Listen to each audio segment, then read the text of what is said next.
guys.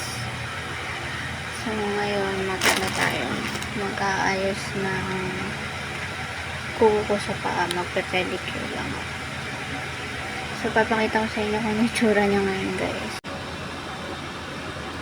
So yan na yan siya guys. Kaya kailangan niya ng linis. So nilinis ko yan today. So kailangan lang natin ng cotton. Tapos ito nail polish remover. Tapos nagamit din ako ng cuticle remover. Syempre ito yung tawag colorless. Tapos before ako maglagay ng cutics, naglalagay ako ng ganito base coat. Tapos ito yung choice ko na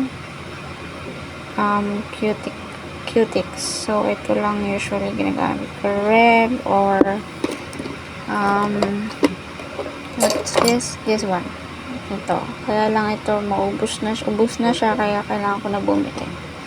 So yun yung mga ginagamit ko. So kailangan natin pala neto, hindi ko alam kung anong tawag, pusher yata guys, and then brush. So yan. So una kong gagawin is kukuha tayo neto acetone, tapos cotton. So open ko lang to guys kasi bagong bili.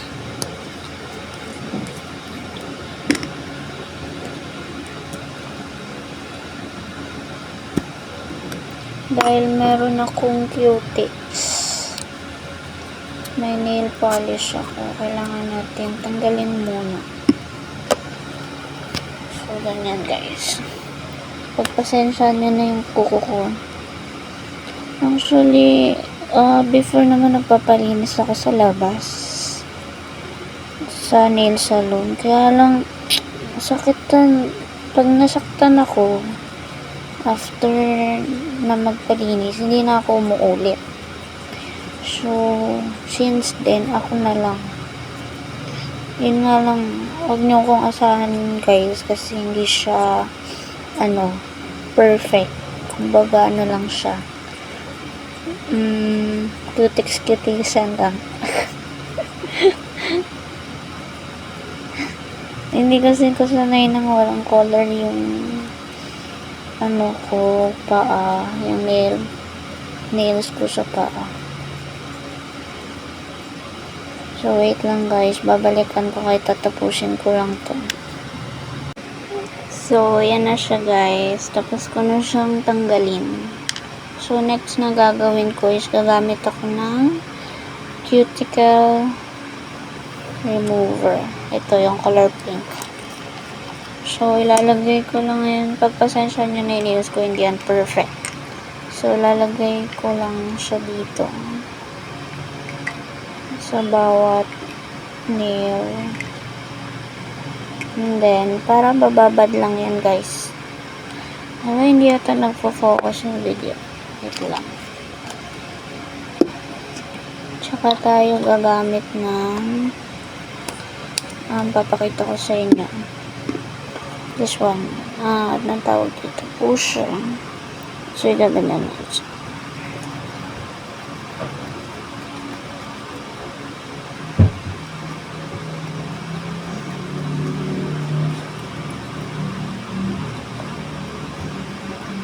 Hindi to perfect guys, simpleng lang to, linis lang.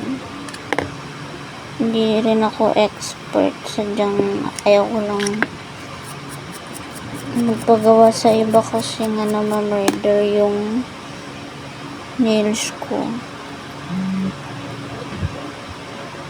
So tatapusin ko lang to guys, babalikan ko kayo. So okay na siya guys, na lagyan ko na siya nalinis ko na siya ng cuticle, this one, ng cuticle remover. Next ko nang gagawin, maglalagay ako nito base coat. So wait lang guys, ganito siya.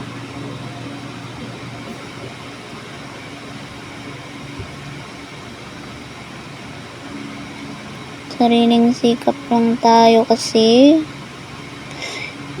masakit talaga pag iba yung gumagawa.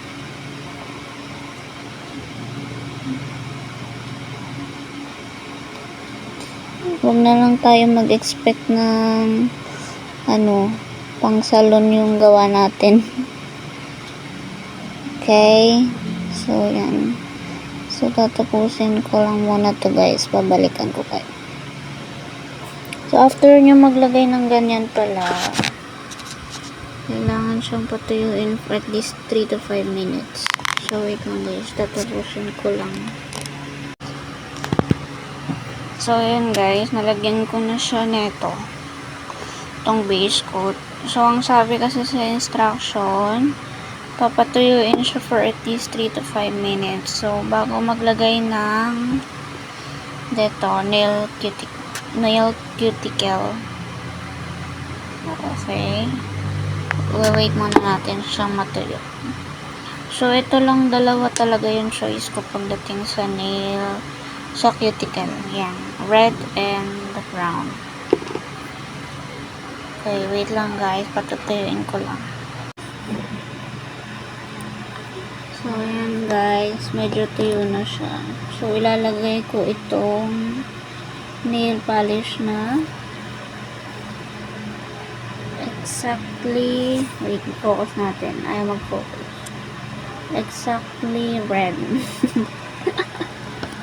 marami kasing klase ng red sa market. Pero,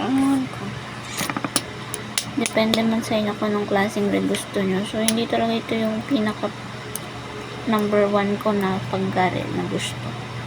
Pero wala kang choice yan na nakita ko. Matagal na to guys. So, hindi ako bumibili ng bago hanggat hindi pa nauubos.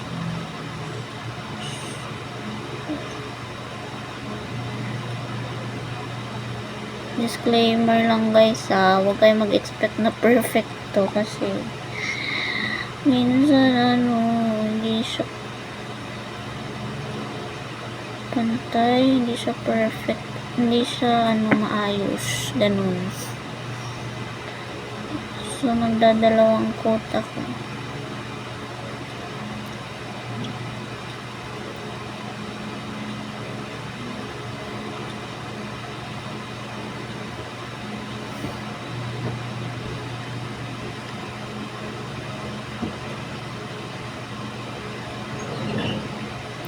Okay. Wait lang. Mauubos yung time natin. So, balikan ko na lang kayo guys. So, yan na siya guys. Nalagyan ko na. Papatuyin ko lang yan. Then, saka ko lalagay itong colorless. So, tuyo na siya guys. Lalagay ko lang itong colorless. Actually, pwede naman siya ng ganyan lang. Kaya lang, gusto ko yung medyo makintab. Kaya, kailangan natin lagyan ng colorless. So, dito tayo mag-umpisa.